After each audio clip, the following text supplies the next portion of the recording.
In this exercise, we will be drawing a tetrahedron, then fitting a half sphere, the largest half sphere that fits in this tetrahedron, and then fit another sphere in the space that's left inside, in the volume, the main volume. Okay, so let's start by drawing a triangle, an even triangle. Okay, that's going to be the base for our tetrahedron, and we need to draw the frontal view for the tetrahedron. The easiest way to do that is to get the height and then intersect an arch starting from the left-hand side point, right, in frontal view, and that arch needs to have the radius of the length of our pyramid's base.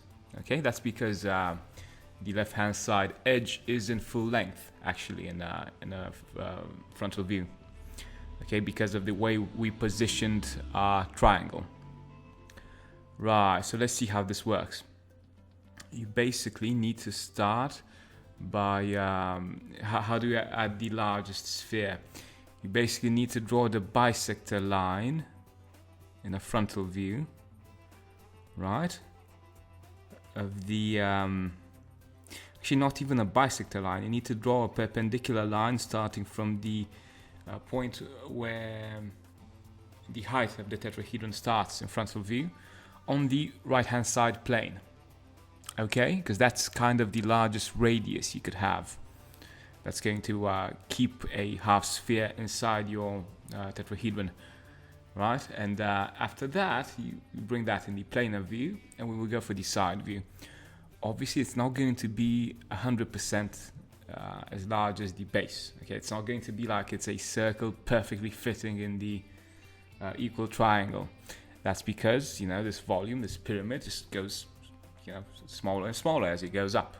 Okay, so there's not enough space to perfectly fit a ellipse or circle. Okay, so let's connect everything up.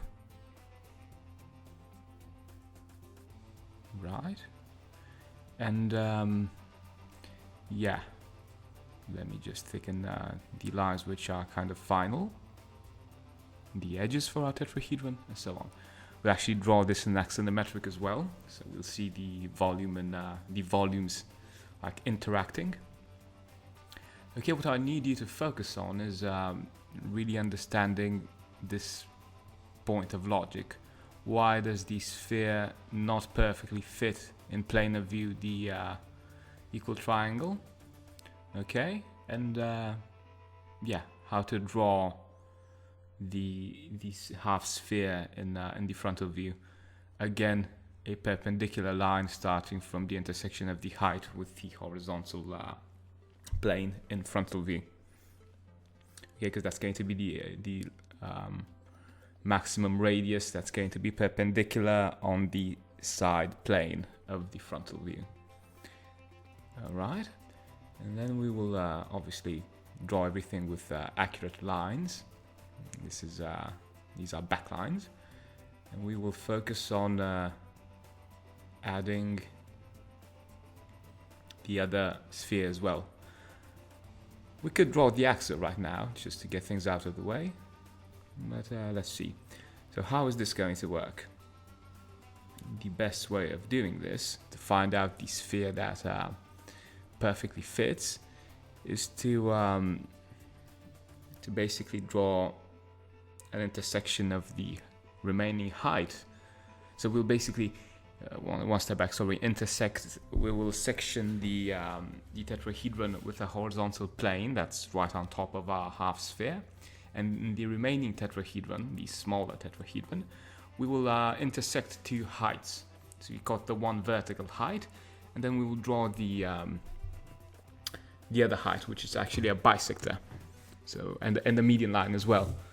Okay, so it's close enough to connect the small tetrahedron's right-hand side, bottom right-hand side corner with the half of the opposing edge, and then you get the other bisector, and boom, that's your sphere. Okay, that's the largest sphere that fits inside of the remaining space. Okay, makes sense. You can see from your side view that, and your planar view, that's quite a small sphere. The reason for that is the fact that, again, a pyramid just gets smaller and smaller as it goes up. Okay, so there's literally not enough space, but you can see the tangencies of this volume in the frontal view. Okay, you see the tangency on the right hand side face. Imagine the tangencies are going to be similar on the other two faces. I know it's a lot of information, but I'm sure it's exactly what you need to hear. Okay, so let's draw the tetrahedron, basically copying the dimensions from the planar and the frontal view, and then we can go for drawing the ellipse. Okay. Right.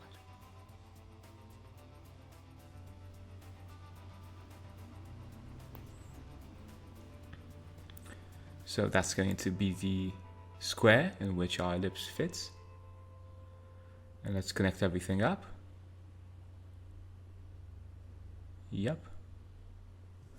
And we'll draw the arches. This ellipse is going to be the base for our half sphere.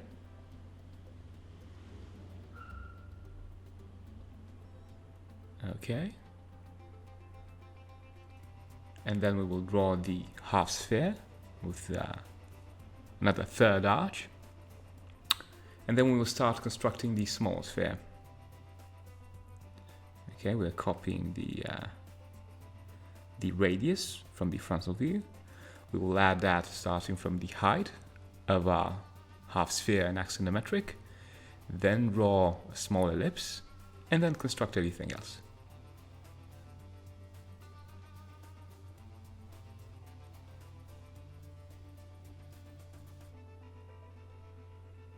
Okay, good.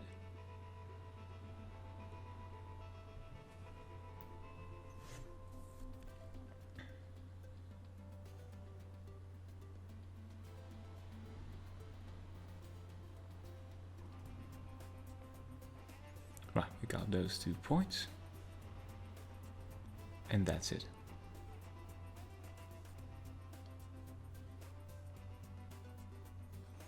Okay, we are constructing the middle ellipse, the median ellipse for the small sphere, and then constructing the small sphere itself.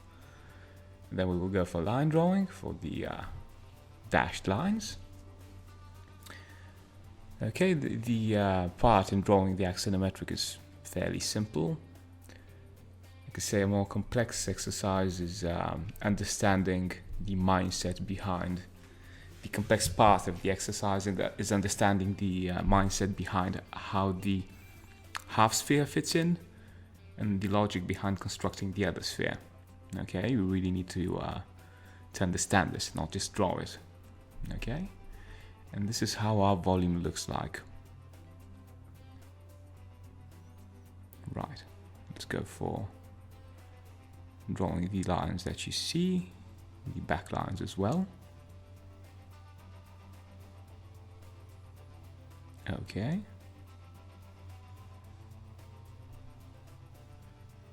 And let's connect everything up.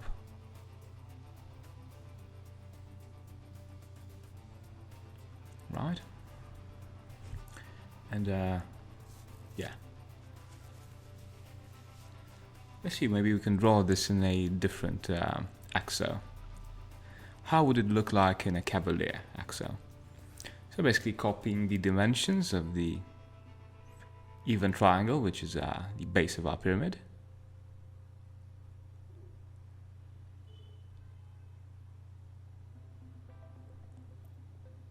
Okay.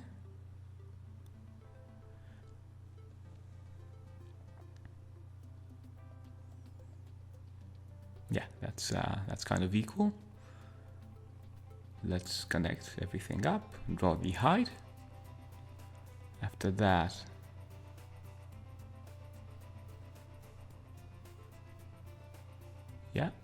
after we're doing the height, we can connect everything up, add the half sphere, add the sphere as well. If you're asking about the cast shadow, chances are the cast shadow for this volume when you're drawing the axo, the isometric axo, the tip of the tetrahedron's cast shadow is going to fall inside the volume, so you aren't going to get a cast shadow. Okay, let's connect everything up. Let's do the visibility lines. Okay, makes sense. It has to. Okay, another bit of lines. They go just like that.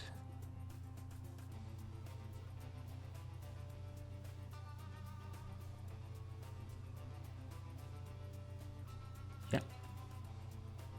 Dashed lines everywhere. And there we go.